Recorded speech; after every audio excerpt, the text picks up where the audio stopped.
Olá, amigos telespectadores da Rede de TV+, TV Arte HD. Está começando agora mais uma edição do Plantão de Notícias, início de finalzinho de semana. E você vai acompanhar conosco.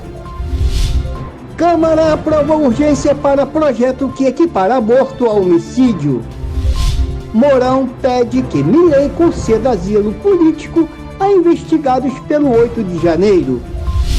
Presidente Lula viaja à Europa em momento citado como crítico.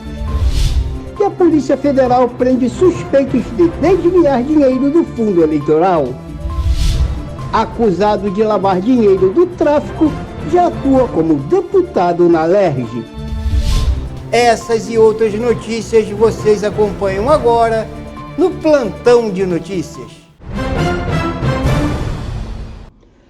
A Câmara dos Deputados protocolou na segunda-feira, dia 12, a aprovação de um requerimento de tramitação em regime de urgência do projeto de lei que equipara ao crime de homicídio a realização de aborto após a 22ª semana de gestação. A proposta restringe o acesso, inclusive, em casos de estupro. O plenário aprovou a urgência para a votação do projeto que restringe a prática do aborto no Brasil. A deputada fluminense Jandira Fegali, do PCdoB, protestou contra a inclusão da matéria na pauta do plenário. A gente fica se perguntando aqui se a filha de um de vocês fosse estuprada, o que vocês fariam? A mulher, a irmã, a mãe. E hoje, a maioria das estupradas e que chegam tardiamente no serviço de saúde são as mais pobres, as mais vulneráveis e as mais jovens, que são meninas e adolescentes que são estupradas, na maioria dos casos, pelo pai biológico, pelo padrasto ou por alguém da família. O deputado paulista Jefferson Campos, do PL, defendeu a aprovação da urgência. Esse projeto que iguala o crime de aborto, igual ao crime de homicídio, o aborto após 22 semanas, ele vem de encontro neste momento a uma realidade que nós estamos vivendo. O Conselho de Medicina, Conselho Federal de Medicina, dando as suas diretrizes, o Supremo Tribunal Federal também dando as suas diretrizes, mas nós somos a casa do povo, é aqui que se decidem as leis, é aqui que se protege a vida, é aqui que se criminaliza atos que podem levar à morte. O presidente da Casa, Arthur Lira, do PP de Alagoas, anunciou a aprovação simbólica, ou seja, sem contagem nominal dos votos. Deputados contrários à matéria, porém, afirmam que sequer sabiam que ela estava em votação. Os integrantes das bancadas do PSOL, PCdoB e do PT registraram no microfone os votos contra o regime de urgência. Bom, esclarecendo para o amigo telespectador que com essa urgência aprovada, o projeto de lei não precisará ser analisado nas comissões da Câmara dos Deputados. O ex-presidente e senador pelo Rio Grande do Sul, Hamilton Mourão, pediu ao presidente argentino Javier Milei que conceda asilo político aos investigados e condenados pelos atos golpistas de 8 de janeiro.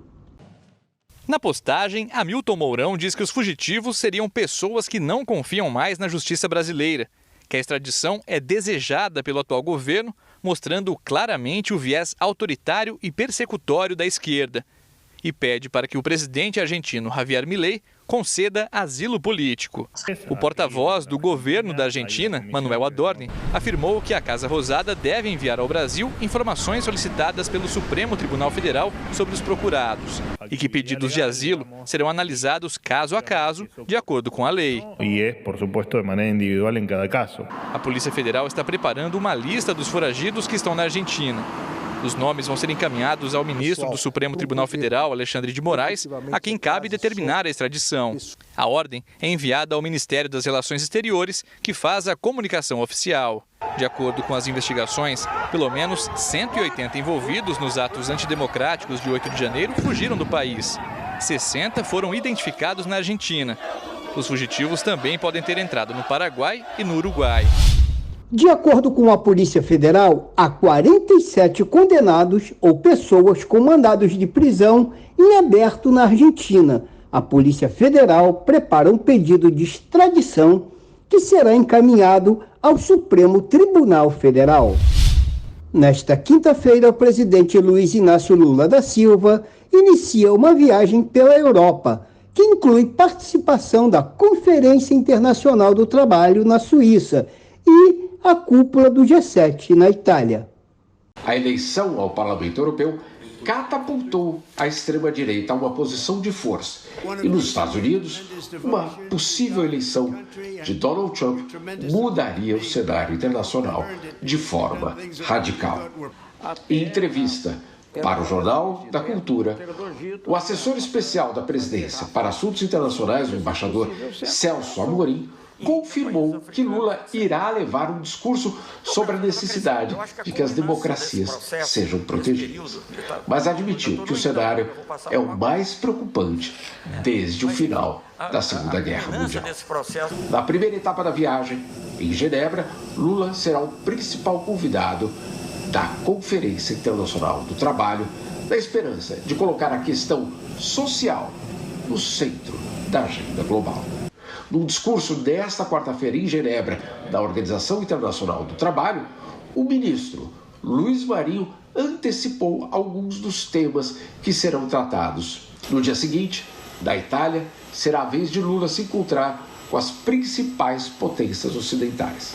Se temas como a redução da desigualdade encontram aliados como Biden e o presidente francês Emmanuel Macron, os posicionamentos do brasileiro sobre Gaza, Ucrânia e clima são considerados como polêmicos e abertamente criticados por europeus. E a Polícia Federal prendeu 6 pessoas que teriam desviado 36 milhões de reais dos fundos partidários e eleitoral do PROS, partido incorporado pelo Solidariedade. A Polícia Federal concluiu que Juscelino Filho faz parte de uma organização criminosa que desviou dinheiro de emendas parlamentares para o asfaltamento de estradas em Vitorino Freire, interior do Maranhão. A prefeita da cidade, Luana Rezende, é irmã do ministro. Juscelino Filho foi indiciado por suspeita de organização criminosa, lavagem de dinheiro, corrupção passiva, falsidade ideológica e fraude em licitação. A denúncia foi enviada ao Supremo Tribunal Federal. O ministro se defendeu nas redes sociais. Este inquérito devassou a minha vida e dos meus familiares e não encontrou nada. Revirou fatos antigos de recursos que destinei legitimamente através de emendas parlamentares e cuja execução e a fiscalização de obras não são e nunca foram de minha responsabilidade como deputado. Juscelino Filho passou a ser investigado em 2022, quando ainda era deputado federal pela União Brasil, depois que a Polícia Federal descobriu mensagens dele para Eduardo José Barros Costa, apontado como sócio da Construservice, empresa que realizou as obras. Também nesta quarta-feira, a Polícia Federal prendeu 6 pessoas ligadas ao PROS, partido incorporado ao Solidariedade. Elas são suspeitas de desviar 36 milhões de reais dos fundos partidário e eleitoral na campanha de 2022, através de candidaturas laranjas e contratos superfaturados. O ex-presidente do PROS e atual presidente nacional do Solidariedade, Eurípides Gomes Júnior, é considerado foragido. A defesa dele não foi localizada. A polícia também cumpriu 46 mandados de busca e apreensão. Em Goiânia, foram encontrados 26 mil reais em espécie e um helicóptero registrado em nome do PROS foi apreendido. Em nota, o Solidariedade disse que os fatos investigados são anteriores à incorporação do PROS pelo partido e que vai aguardar o desenrolar dos fatos para tomar as medidas cabíveis. Lula diz que Juscelino Filho tem, abre aspas, o direito de provar que é inocente, fecha aspas. O presidente afirmou que vai conversar nesta quinta-feira, dia 13, com o ministro das Comunicações, para então tomar uma decisão sobre sua posição no governo. Acusado de lavar dinheiro do tráfico de drogas, Diego Raimundo dos Santos Silva, conhecido como TH Joias, tomou posse nesta quarta-feira na Assembleia Legislativa do Rio de Janeiro, a ALERJ. O novo deputado do MDB assumiu a vaga que seria de Rafael Pisciani, secretário estadual de Esporte e Lazer, após a morte de Otônio de Paula Pai. O nome de TH Joias já aparece no painel do plenário e ele acompanha pessoalmente as sessões. A presença do empresário no ramo de joias, preso pela Polícia Civil em maio de 2017 e solto em março do ano seguinte, gera desconforto na casa. Ele nega as acusações de ligação com o tráfico. Acompanhe agora as notícias locais. Secretaria Municipal de Assistência Social e Direitos Humanos promove mobilização pelo fim do trabalho infantil em Teresópolis. Na última terça-feira, dia 11 de junho, a Secretaria Municipal de Assistência Social e Direitos Humanos, através do CRAS de Bom Sucesso, promoveu uma mobilização pelo fim do trabalho infantil com os alunos da Escola Municipal Francisco Maria Dália, em Bom Sucesso. A ação faz parte de uma série de atividades promovida pela Secretaria durante todo o mês de junho, no mês de combate ao trabalho infantil. Juntamente com a equipe do Programa de Erradicação do Trabalho Infantil, PET, 150 alunos do 4º e do 5º ano de ensino fundamental e seus professores produziram cataventos, símbolo da campanha, e cartazes, e se reuniram na Praça Samuel de Paula Macário para abordar a população e passar informações sobre o tema. Abre aspas. É muito importante realizar essas ações em parceria com as escolas, pois além das crianças poderem conhecer seus direitos, elas levam essa informação para os seus familiares e isso pode transformar a realidade de toda uma comunidade. Fecha aspas, comentou Adriana Marques, coordenadora do CRAS de Bom Sucesso. Magé realiza o dia D de vacinação contra a poliomielite neste sábado. No próximo sábado, dia 15, pais responsáveis devem levar as crianças de até 4 anos, 11 meses e 29 dias na unidade de saúde mais próxima no horário entre 8 e 17 horas, junto com a caderneta de vacinação. Eles devem se dirigir às unidades básicas de saúde ou o centro de imunização que estão preparados para a missão de vacinação. Pontuando que, além do dia D, a vacinação vai além de sábado. Todas as unidades de saúde e o Centro de Imunização Municipal de Magé continuarão atendendo ao longo da semana. E um vereador em Rio das Ostras acusa o prefeito Marcelino de, junto com a empresa Rio Mais Saneamento, de estar enfiando as duas mãos no bolso da população. O vereador declara que ele e sua corja acusam o maior rombo da história de Rio das Ostras, saqueando a população e entregando patrimônio público à empresa particular. Acompanhe. O que essa empresa está fazendo? Qual o cálculo que eles estão fazendo? O Marcelino trouxe para Rio das Ostras, propositalmente, a aposentadoria vitalícia dele. Porque se o município investe R$1 bilhão para fazer obras de extensão de esgoto na cidade, elevatórias, piscinão, estação de tratamento de esgoto, tudo com dinheiro do contribuinte, dinheiro da população, a empresa Rio Mais não colocou um centavo nisso. Aí ele traz uma empresa para o município de Rio das Ostras para saquear a população. Pense vocês, tem um comércio em um determinado lugar, imagine um shopping. O shopping está lá montado, cheio de lojas. Agora o dono do shopping é qualquer um dos senhores que quiser ir lá e arrecadar tudo que lá fizer, sem os senhores investir R$1. E assim o município está passando. Assim o prefeito Marcelino fez com a cidade de Rio das Ostras. Aí o Rio Mais não investiu R$1 sequer, um centavo. A cobrança que chega na casa dos senhores foram o dinheiro dos senhores, contribuição dos senhores. Os senhores pagaram para ter todas essas benfeitorias, essas obras na cidade de Rio das Ostras. A empresa Rio Mais é uma empresa particular, não investiu R$1 nisso.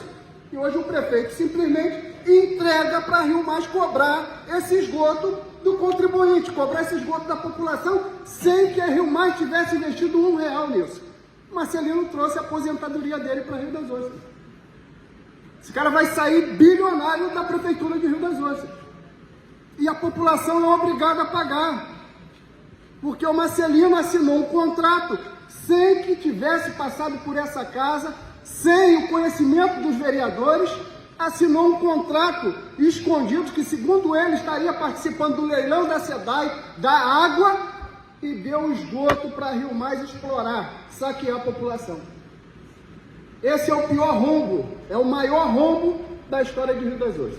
Então é lamentável. O Marcelino tinha que sair preso dessa prefeitura. Mas, infelizmente, enquanto a população não acordar, não se manifestar e buscar seus direitos, nós vamos continuar aqui falando, e o prefeito sentado numa cadeira poderosa, bilionária, pisando em todo mundo. Muito obrigado, senhor presidente. Vamos agora à previsão do tempo com o Clima Tempo, que tem previsão de sol, calor e ar seco predominante na região sudeste. Esta quinta-feira, o bloqueio atmosférico continua atuando sobre o Brasil. Boa parte do sudeste segue com o mesmo padrão: sol, ar seco, calor no meio da tarde, temperaturas até mais elevadas do que o normal para o período por conta da atuação do veranico. Mas a infiltração marítima vai colaborar para a formação de nuvens carregadas no extremo nordeste de Minas Gerais e também no extremo norte capixaba. Serão pancadas isoladas com volumes acumulados não tão expressivos, mas que ainda trazem esse alerta para a entrada de umidade. O Ministério Público do Rio de Janeiro e a Polícia Civil realizam operações contra fraudes bancárias.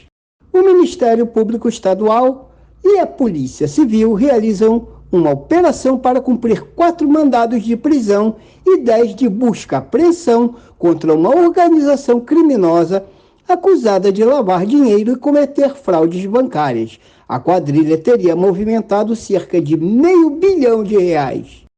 Até agora, 4 pessoas foram presas, 2 delas gerentes de banco em Petrópolis, na região serrana. O chefe do esquema seria Jefferson Leal e o operador financeiro João Vitor Figueiredo. As equipes do GAECO e do DRACO seguem vasculhando imóveis na Barra da Tijuca, na zona oeste do Rio, e nos bairros de Itaipava, Correias e Nogueira, em Petrópolis. A Justiça determinou o bloqueio dos bens e valores citados na investigação. Essa é mais uma brilhante investigação do Dr. Ângelo Lages, que foi titular das delegacias da 66ª e 65ª de Magé, hoje comandando a 16ª Delegacia de Polícia da Barra da Tijuca. E um caminhão tombou e interditou a Via Lagos na altura de Rio Bonito.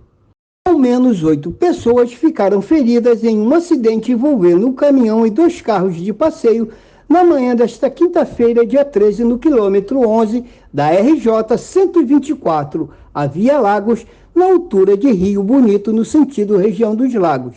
A carreta que carregava telhas tombou e pegou fogo.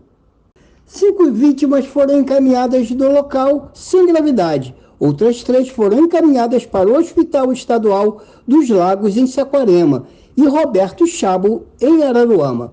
Não há informações sobre o estado de saúde delas. As 2 faixas da via foram interditadas. A recomendação é que os motoristas evitem a circulação pela região. Bom, e assim nós vamos nos despedindo de mais uma edição do Plantão de Notícias. A todos o nosso muito obrigado e até a próxima edição.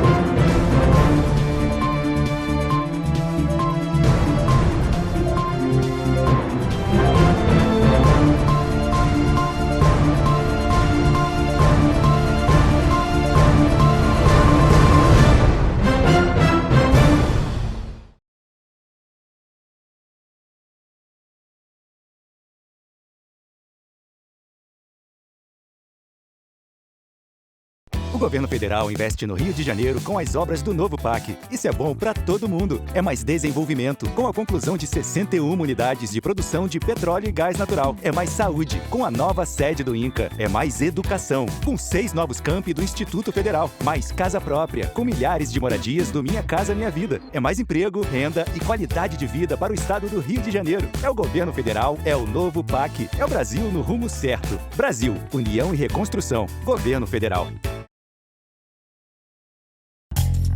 SubSity agora é Giga+.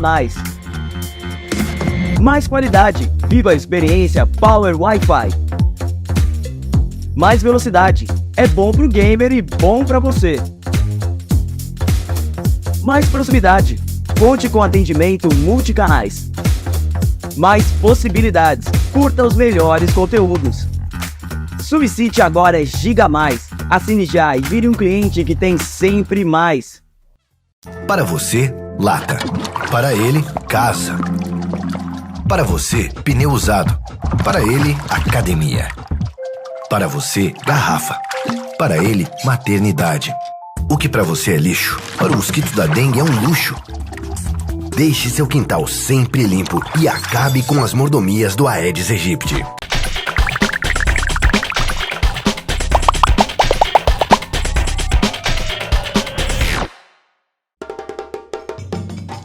Magé tem história, e a história do Brasil literalmente passa por Magé. A lenda do encantamento da indígena Miringiba, o axé de Maria Conga e os milagres do padre José de Anchieta no Poço Bento. Aqui tem de tudo: praia, cachoeira, campo, cidade, tudo em um município só. Os historiadores que me desculpem a abstração, mas imagino o que seria do Brasil sem Magé. A Baía de Guanabara e sua importância, a Serra dos Órgãos e um Caminho do Ouro, as igrejas datadas do século XVI, os 3 quilombos. Ainda não está convencido? Imagine a camisa da seleção com 2 estrelas a menos. É, meu parceiro, essas riquezas têm valor, não preço. E não acaba por aqui. A história está em movimento. E nós também.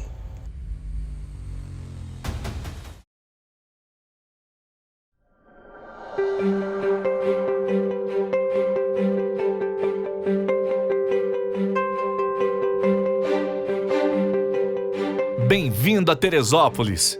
Primeiro lugar no Prefeito Empreendedor Sebrae 2022 e primeiro lugar no ranking Cidades Empreendedoras Sebrae Rio de Janeiro 2019. Com área de 773.338 km², 185.820 habitantes, PIB de 5,3 bilhões de reais, PIB per capita de mais de 29 mil reais, IDHM de 0,730. Localização privilegiada. Capital nacional do montanhismo.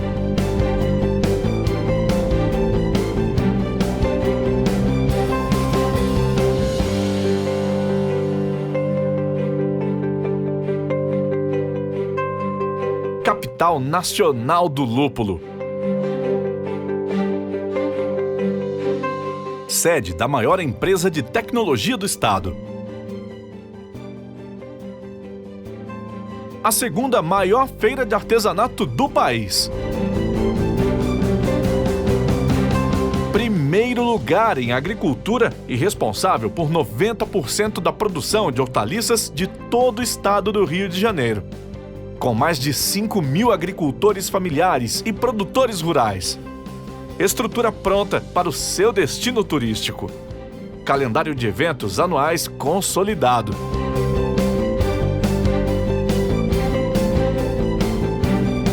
Polo de educação, pública e privada, empreendedora e inovadora. A cidade mais segura do estado do Rio de Janeiro.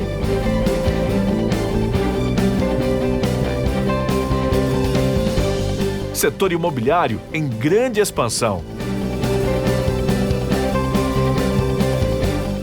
Incentivos públicos. Para indústrias, redução do ICMS de 21% para 3%. e tem autonomia para incentivos fiscais. Teresópolis está pronta para você investir, morar e ser feliz.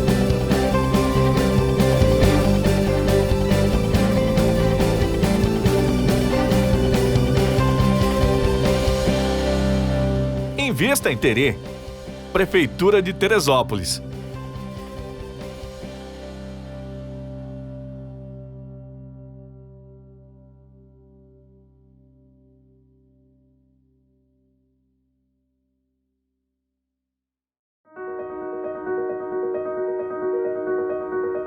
Vem pra Terê.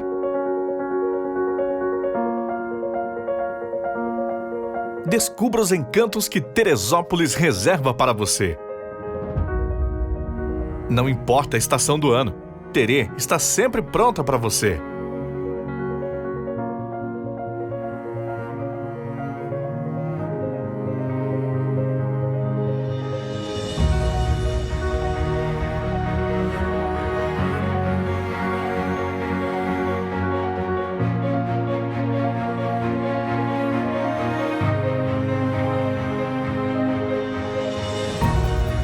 Estação Família.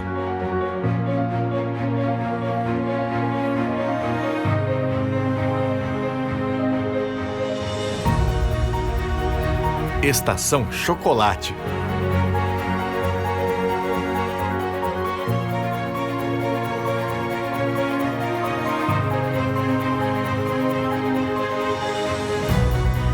Estação Aventura, a capital nacional do montanhismo.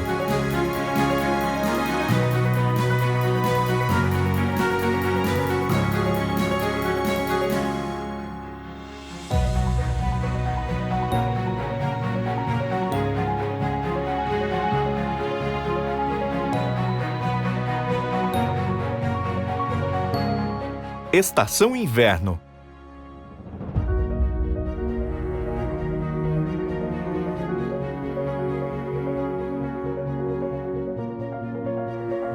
Estação Cerveja.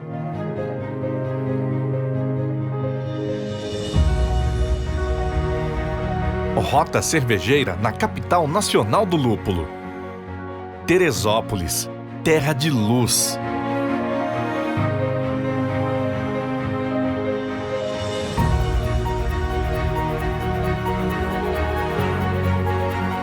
Vem pra Terê, Prefeitura de Teresópolis.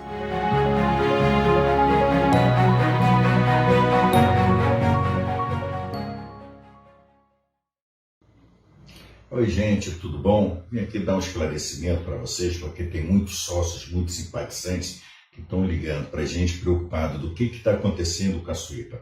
Bom, vamos lá. A Suípa há anos que vem passando por uma dificuldade financeira e com a pandemia só veio realmente a piorar a situação, tá bom? Então, o que aconteceu? Na sexta-feira passada, eu estive lá na Comissão de Saúde Animal da Câmara dos Vereadores, que é presidido pelo vereador Marcos Paulo, pedindo socorro, pedindo que o poder público ajude a Suípa, que olhe pela gente. E prontamente ele acionou a Secretaria Municipal de Proteção e Defesa dos Animais, que é presidido pelo Vinícius Cordeiro, que esse, por uma medida emergencial, que nós precisávamos muito, já doou para a gente 7 toneladas de ração cão adulto. Então, na promessa que a semana que vem mais 7.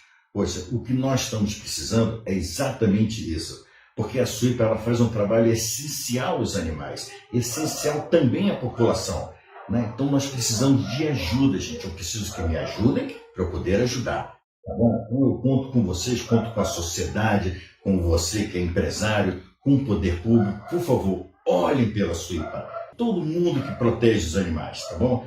É isso que eu fico. Um beijo no coração de vocês, tá bom, gente? Valeu!